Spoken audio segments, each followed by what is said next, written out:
Hey guys, Gabriel from Ungrateful Third with another video for you. This time it's another One Piece 20th anniversary piece by Bandai, and as you can see here, our 20th anniversary logo with all our merchandising logos. Then side 1, side 2, the back, underneath, and the top with our all important Toei sticker. Here he is, and Sanji doesn't come with any accessories, but if you've seen my Brook video you will know Brook and Frankie both come with alternate portraits, and this is his alternate portrait. I'll be putting that on in a minute.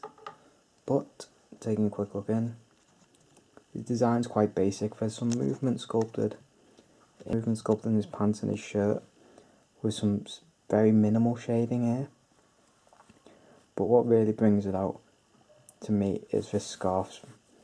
This scarf has some nice colour and some really nice texturing to it. But obviously, as we've seen previously, the gold is quite flat and simplistic looking. But again, like Nico Robin, his bracelets here have got some nice colour to them, and his sash down here has also got some nice shading to it, but it's quite a basic outfit he's got. Now zooming up on this portrait, it's quite a nice portrait. It's quite severe looking though, so let's swap that out. So it's nothing too complicated with Sanji, it's just a straight swap out, pull his head off, put the new one on. And this one, I quite like how the shading look under the light. There's some colour variation within the blonde, and the sculpting quite well done. You can see, there's some detail put into his hair there. Looks quite nice next to his scarf. The colours bringing it out. It's quite nice, that yellow next to the blue. So let's do some size comparisons. He stands about 17 centimetres tall, which is about 6.5 inches. His widest point, if you're not including the base, gives you about 9 centimetres, about 3.5 inches. His depth from the front of his hand to the back of his other foot is again about 3 inches, about 7.5 centimetres. Here he is on the delta shelf by himself. Here he is next to 1/8 Jotaro, and here he is next to 1/6 Jotaro. So like Zoro, he has a problem standing up without his base, but it is possible balancing him. It just takes a while and it has to be on a flat surface.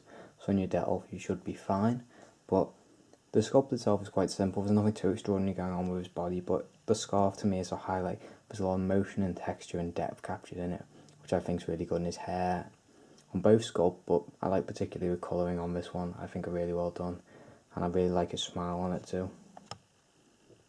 I think it's a very nicely done piece. I think it's quite a nice Sanji to have, although obviously not in his classic suit. I think this is a good look for him, so I'm quite happy with the piece. That's about all I've got to say about it. A nice cheap piece, a decent creation of Sanji, and it fits in really well, other than it being a bit wobbly without its base. Nothing else to say, negatively anyway. So thank you guys for watching, and I'll see you all in the next one.